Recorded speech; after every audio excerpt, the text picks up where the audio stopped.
Esports Unlocked show. I'm your host, Juan Perez, and today we'll be diving into the exciting world of video games.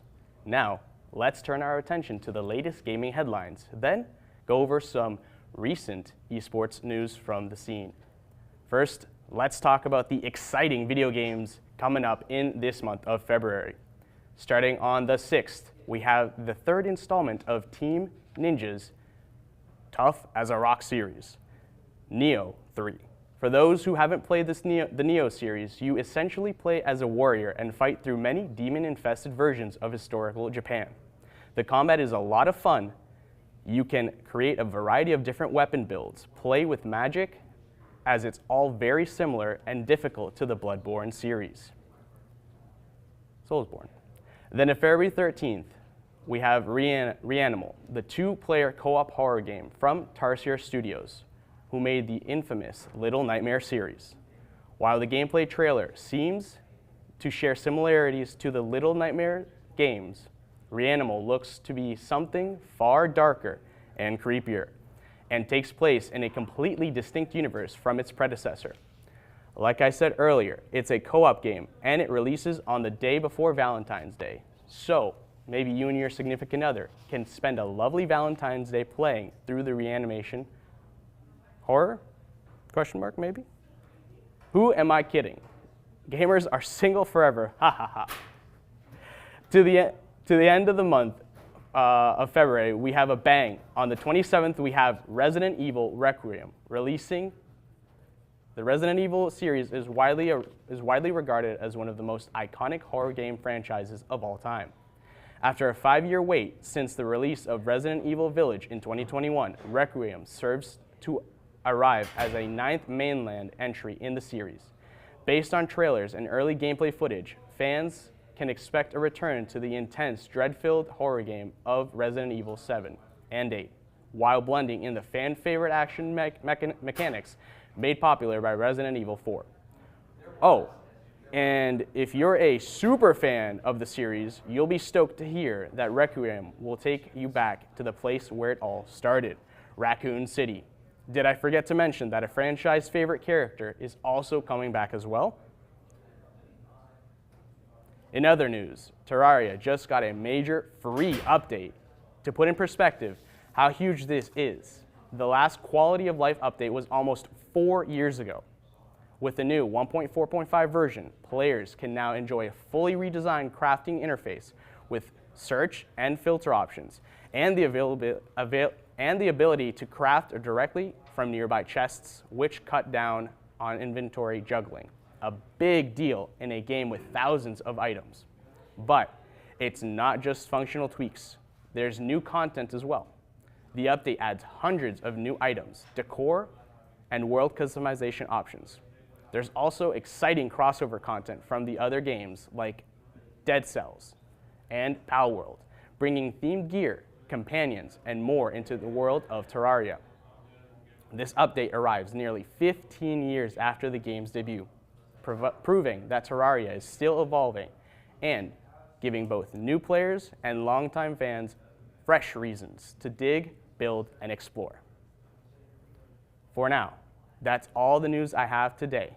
But wait, don't go anywhere just yet, because coming after the break, we'll cover the competitive side of the industry, share some recent news surrounding the esports world, and take a look at the production behind Fanshawe Fuel by interviewing Fuel's esports director, Tyler Hetherington.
Thank you for sticking around. I'm Juan, and as of now, we'll be turning our attention to Tyler Hetherington, the esports coordinator and lead director of Fanshawe Fuel.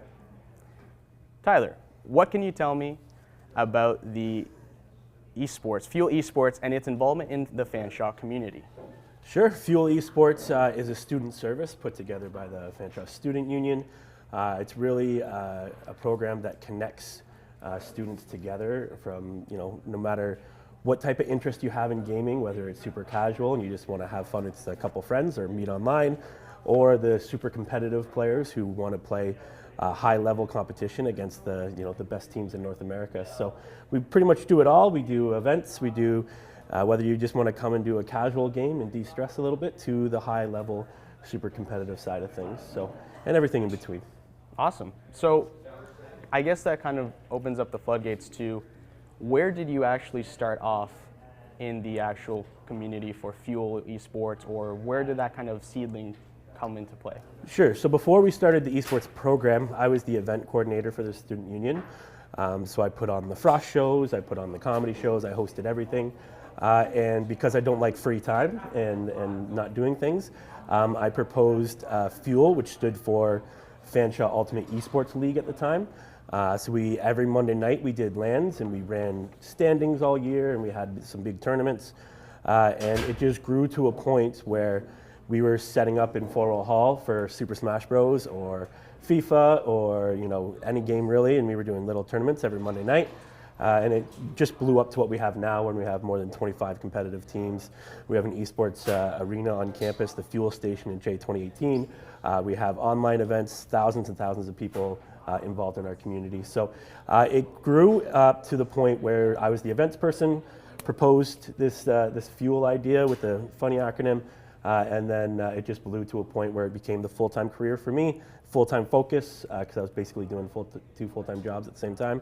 And just exploded to where we are now. Amazing. So you've been going basically full throttle since basically inception.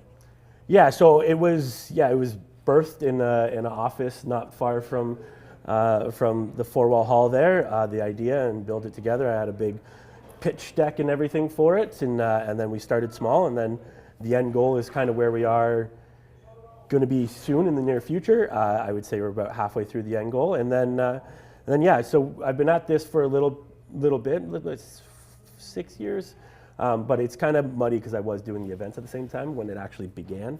But yeah, it's been fun. And what would you say your day-to-day kind of actual swing of things? How was that characterized for you as esports director? Well, it's never the same thing. One of the enticing things about this role is it's not a 9-to-5 doing the same thing every day type of job. It's every day I have some different things that need focus, and we're a massive program, and we just finally hired our first person that wasn't a student job on campus, so I got a little bit of help that way. But we have some big pillars, and we do a lot, and our community is very big. So whether I have to come in and hit the to-do list on no matter what's happening, whether that's meeting with a player, meeting with staff, whether that's helping put together teams, meeting with future students who are interested in the program, running the room, the Fuel Station, J2018, or having to be on boards for our leagues and stuff like that, representing Fuel and Fanshawe in any way possible. But every day is something different. Something different, gotcha. So when you say something different, is that something that you're always going to be proud of, or do you have specific moments that you might stand out to you in terms of how proud you might be for them? Yeah, the moments that I'm proud of the most, a lot of them happen at the Fuel Awards, which is kind of like our big event at the end of the year, which cultivates the whole year, and just the hugs I get from students. But some of my favorite moments, and I did this when I was in events as well, and we're coming out of COVID, high school kids coming into the program or getting out of the program, is having students who try out for our teams and they can barely look at you in the eye and have a conversation. And then by year 2, they're a team captain and they're leading a charge on a team and running a roster of 6-7 people with coaches and everything involved. So it's always been about student success.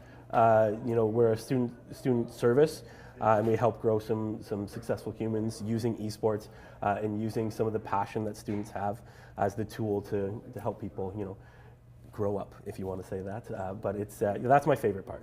Right. So you said passion, right? So passion to a lot of different people, and I guess esports players specifically, that can sometimes involve competitive play, but also the more content creation side and streaming side of, you know, that world. Who would you say is your favorite or someone you gravitate towards watching or supporting on stream? Like something that I watch on my own? Yeah, a streamer, an esports creator. Well, I have a past history with NHL where I was a top player at one point in my life. But my son is getting into the game. And he likes playing a version of a game called Hut, which is like a online team builder type game. But he's still pretty young. So most of the streamers I watch are actually NHL streamers because then I can help him make his team better. So then I play on his account later at night to help improve his team and stuff. So for streaming, for the most time, I watch our streams. I watch some high school kids who are coming up who are interested in coming to Fanshawe. And then on my downtime, I either am just watching traditional sports broadcasts or I'm watching our streams. Cool. So a wide variety of kind of selection that you're gravitating towards. Yeah. Awesome. And so that kind of also brings me a little bit towards my next point. You said that traditional and non-traditional, so in esports, right? Mm-hmm. What would you say is something that video games doesn't exactly, or rather does teach you instead of something that traditional education might teach you? So. Sure. So, and you're not talking about the broadcast, you're talking about the actual games playing? Just in general. Yeah, sure. So, all the soft skills that you get from traditional sports, you can get within esports as well. Showing up, being respectful, learning how to be a professional representative of Fanshawe, of Fuel Esports, and how to just go about the world in the right way and not be the stereotypical gamer, right?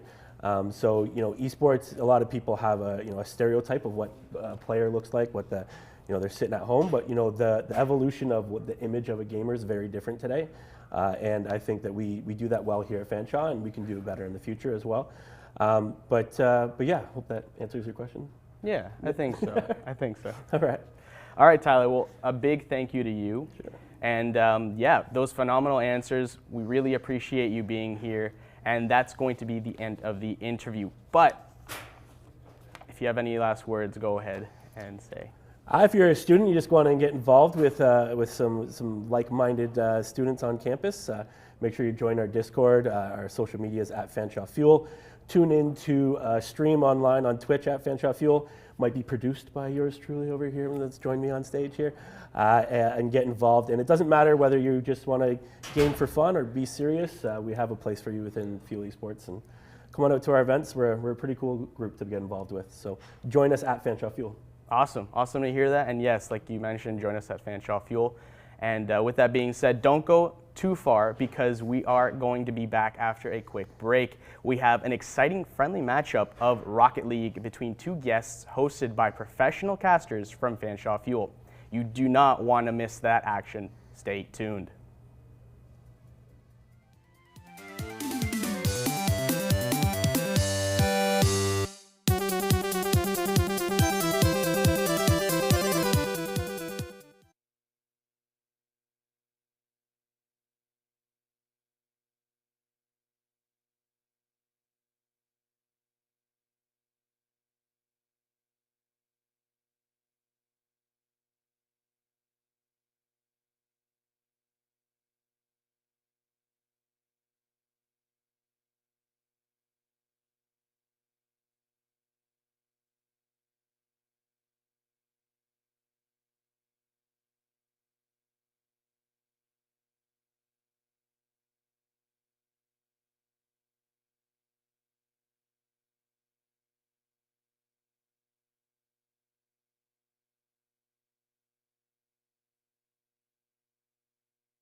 Welcome back to the Esports Unlocked.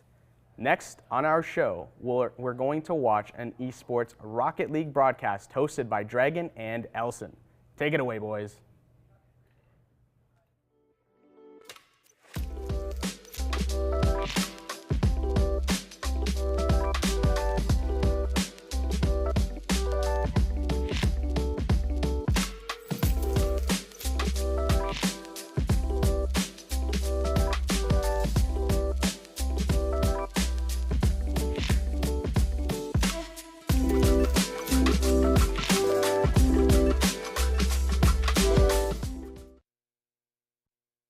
Hello, good evening, and welcome. This is Esports Unlocked. We're Feel Esports. We're the largest gaming community on campus. You want to know more? Make sure to follow us on our socials at Feel Esports. I'm joined by Elson. And I'm joined by the main antagonist of the Lord of the Rings series, Dragon. Hello. And we got a very special game on my hands. My favorite Rocket League player of all time, Reeker, top 250 in duos, is playing this upcoming prodigy Stitch right now, and they're going to be playing a 1v1, and they're going to see who wins. I think they got some money on the line too, and a lot of pride. So yeah, you got anything before we start? Who do you think's going to win? I honestly think Stitch might win. Okay. But that's just because I always enjoy seeing what new bloods bring to the table, because this is no offense, they're unknown. We might not know much about their skill level. We might know on paper, okay, they might be top 50 global or anything. But the thing is, that's paper statistics. Yeah. You don't know until you see the actual gameplay. 100%. And I'm definitely going to take Reeker, and I'm definitely going to be excited for this gameplay that we're going to have for you right now as they jump into this first game. A little best of one here, just kind of winner takes all. I cannot wait. And I mean, Reeker already winning this kickoff. Come on, man. I got you. And here we go. A flip reset. And he misses the second one there. That's going to be costly. Ones really comes down to just good quality shots. If your shot is not a good quality shot and makes them use most of their boost, you're going to get scored on. Like right here, this is just a cakewalk, right? Stitch is never missing that shot, and he's already up one. You can also see the boost difference. Reeker just did not have the boost to actually go up against Stitch, because that's the other risk in these one-on-ones. You don't got teammates to cover you. You don't got teammates to rebound, to strike, to do anything. It is all on you. So every single attack and defense you make will be do or die, basically. Oh, 100%. I agree with you. You don't have anyone to rely on. Your fundamentals come out here. And as we're seeing right now, great fundamentals from both of them. This relies solely just on defense as ones. It's just all about defense. Who is the better defender? You're going to see a lot of what's called shadow defense. They're going to mirror exactly what the other car does to get that goal. And Reeker is just a step behind and cannot get it there. And Reeker decides to go for the demolition even though the ball was going in anyway. It's like, okay, ball's going in, I'm sending to the scrapyard. Why? Because I can. Yeah, he's got to set that, it's that statement. He's got to set that tone, right? I mean, I love it, right? You can't get to that ball, but you can try to get in his head. And I think that's what Reeker's trying to do. He's trying to scare, he is a newbie, right? He's a young blood, like you're saying. He doesn't have this poise in him, but I mean, it's looking like it with a one flip reset. And he keeps it low. So what were you saying again about poise? Yeah, he's got ice in his veins. Oh my goodness, look at this. I thought he was going for another flip reset, and I think Reeker did, keeping it low. A nice touch at the bottom, and just squeaks it right under Reeker's car. And that was absolutely impressive. We are now 3-0 in Stitch's favor with 4 minutes and 8 seconds. But I always say this, there's a lot of game to play. That 3-0 lead in many scenarios, especially with full teams, most of the time means nothing, because your opponent can come back very, very quickly. 100%, and especially in ones, it takes like one good goal, a kickoff, another kickoff goal, and then the game's already, you're just down by one, and that's easy, right? It's just one mistake here, a bad kickoff, and the game's over. And wow, a good flick by Stitch, but no boost here. And Reeker now is going to look to have a good chance to score as he takes it up the side. He's going to recuperate. Can he do something off of this? Nice little flip, but just saved in time. Still having possession here as he goes and retains boost, but he's actually going to play a bit defensive here. I like it, being a bit passive, seeing what Stitch does, and he's going to win that 50, and that's what happens. Playing passive here and there, throwing him off, playing at your pace, and winning that 50. And now it's a 2-point game. Because you can see what happened was they expanded all of their boosts, became a no-boost Barry, which gave Reeker the best opportunity just to walk it right into the net. No contesting whatsoever. 100%. I mean, you can't be a no-boost Barry, especially in 2026. It's over. But see, this is what I'm talking about. It comes down to sometimes it's just kickoffs. now already up 3. See, if that happened to go in Rieker's favor, now he's only up 1. Like, now Stitch is only up 1, and now he's up 3. It's these 50s. It really just comes down to solid defense and who is going to win these 50s. And right now, they're not on Rieker's side. I mean, the amount of one-on-ones I've played, I've noticed a lot of the goals that have like happened on me have totally been because of botched kickoff goals. Oh, for sure. I mean, if you just get bad placing off of the start, you're just going to be playing catch-up. And a great job there by Rieker, but Stitch starving him of this boost. And now Stitch keeping this offensive going. Just getting that corner boost makes the world so much easier to conquer, because now he doesn't have that boost. And I mean, Rieker has all the boost to play with and cannot get it and takes it from the corner, and now Stitch is looking low. Rieker really needs to capitalize here. This is a big moment, but Stitch does get that boost as it spawns in. A good shot, but Stitch is going to save that. I mean, it's a great shot, but it's a routine save for players like this. Especially if you know what you're doing. It's an easy, like that's a cakewalk save for most veteran players. It's now coming down to like fundamentals as well as just your basic knowledge of ball placement and commitment. And you can see here they just managed Rieker overcommitted. Yep. You can see here he goes and just launches knees off the screen, probably getting bacon in the end zone or something. But it just gave Stitch the amount of time needed to put another point on the board. We are now 222 with a 4-point lead. Yeah, I mean, you're talking about ball placement. I'll tell you, Stitch knows how to place the ball in the opponent's goal. He just is doing a great job of just getting these goals, and also, he hasn't really had to play much defense yet. Rieker hasn't looked on the offensive too much, or if he does, it kind of ends pretty quickly. Let's see if he can get something here. One flip reset and just taps it over. Wow. Wow, you can tell he practices that shot. I mean, just look at this, right? That is a practice shot, 100%. He knows the flip reset and taps it just over him, just enough to not only get it over Stitch, but also to hit the crossbar at the right angle to also get it to go in. Yeah, because that could have hit the crossbar and just completely launched out towards the midfield, but you just have to hit it right for it to scoop in. Yeah, and I mean, just praise to Rieker. Fantastic job, and Rieker again. This is what I'm talking about. It comes down to 50s. He wins this 50, and it's a goal. And you can see, like, it just pinched right through, and you guys strike, and then a nice shot right from center field directly in. The beach balls are bouncing, and we are now 2-point difference. Yeah, Rieker's coming back. He's hungry. He doesn't want to let this guy get comfortable. That lead is slowly dwindling. I want to see what Stitch has in the tank, and a little fake there by Stitch, and it's going to be a goal. Wow. And now we're back to a 3-point lead. Yeah, what a response. Right here you can see he fakes it. Oh my goodness. Because Stitch could have went for the boost. Rieker decides he's going up the wall. Nice little turnaround and an easy goal. I mean, again, like we were talking about, with ones, you got to rely on yourself. Just messing up something so small and simple like that just results in a goal every time. It does, because I'm going to sound like a broken record here. You do not have teammates to rely on. You honestly need to view the entire arena as a battlefield, and you're the only person. Yeah, and I mean, Rieker's viewing this, he's launching this across the whole battlefield, and boom, got it here. Exactly, hook, line, and sinker, and now it is 6-4 with a minute 36 on the clock.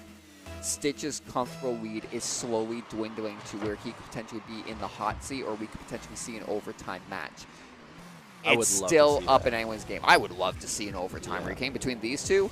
Oh, and a misplay right there. He missed the flip reset. He wasn't able to get back on the ball. Boom. And Rieker with another goal. As you see, we're seeing these beach balls come out more and more as the game goes on. This nice goal explosion here. Rieker just a classic. He's never missing that shot ever. And it's a 1-point game with a minute and 21 seconds left. I believe Stitch was up by 4 with 2 minutes and 22 seconds left. So it's been a whole minute. And look at how the tides have changed. And now look at this, 150, 250, 350s. Yeah. Still undecided who has it. You can see Rieker goes for the scoop. Stitch goes for it. Another 50 goes to bump. Rieker redirects it again with a nice bicycle kick. Stitch hits it up to the wall. Rieker with an aerial. Stitch strikes it again. And they're just going at it. They are committed. They do not want the other to have full control of this ball. But that goes to Stitch. Goodness. And he pocketed it in. We are 7-5. Wow. Coast to coast. I like butter on my toast. Nicely done by Stitch there. I mean, that's just fantastic. That is something you only see at a pro level. To be able to take the ball from your own end, keep it on your car the whole time during the air, and score in the bottom right. come on. We're watching fantastic gameplay right here. And Stitch is going to go for another goal. He wants some more cushioning. But Reeker says no. And Reeker, he needed to hit that redirect because now he has no boost and he's playing catch-up here. Again, he's just going to have to play some more catch-up because Stitch is going to come back with more offense. And all Stitch needs to do, he doesn't need a goal. He doesn't need anything. He just needs to waste time. Ooh, that's exactly right now at this part of the game. We only have 30 seconds left. All Stitch has to do is just not let Reeker have the ball. Play for time. Take it for a walk. You don't need to do anything with it. Just vibe. Yeah. Just chill. I mean, you can see he's doing it right now. He's not getting like impatient. He's just staying put. He's just making slow, calm movements. And I mean, even if Reeker scores here, he's going to need to score another one. So he's kind of fine with it, right? He's playing it safe here, and it's looking like Reeker's going to score here. But 2 seconds, can Reeker pull something out? We've seen it happen where we've seen ties at 0-0. Yeah, I want to see another one today. We might. I'm manifesting it. I really hope so because this is a match I kind of don't want to end yet. I honestly agree. We just need one good kickoff. Keep it 3, in the air. 2, 1. Oh, no. Oh, no. Wow. I mean, an unfortunate turn of events there for Reeker, but I mean, a great game. A great game all around. Oh, absolutely insane game. And we just saw that, like, our potential. I'm just saying, Leo, call him. Yeah, get them on the team. That's all I'm need saying. Him. I mean, and their chemistry, too. They can work through this year just playing together, and then next year when he's actually on the team, Stitch, Reeker, I see it. Oh, champions. I see it right here. It's just champions of the world. If that's how they played against each other, just think of what we could see when they are side by side under the same banner. Yeah, no, exactly. Some Kobe and Shaq type of stuff right there. Oh, yeah. Completely. It's a Simon and Garfunkel just meant to be. Yes, I agree. And it's absolutely maddening. And this is what like esports is all about. Because you could also saw, like you saw their player cams, they were locked in, but they're chill. Yeah. They're buddies. Yeah. They talk. Yeah, they're having a lot of fun. I mean, the whole time it was awesome. And I mean, I had a lot of fun. Did you have a lot of fun? I had a lot of fun. Well, yeah. Thank you so much for joining us, and we'll catch you next time. Take care. Bye. Wow, what an entertaining game from Reeker and Stitch, and the phenomenal coverage from Dragon and Elson. That's what competitive gaming feels like. Goodbye, everyone. Take care, and have a good night. All that.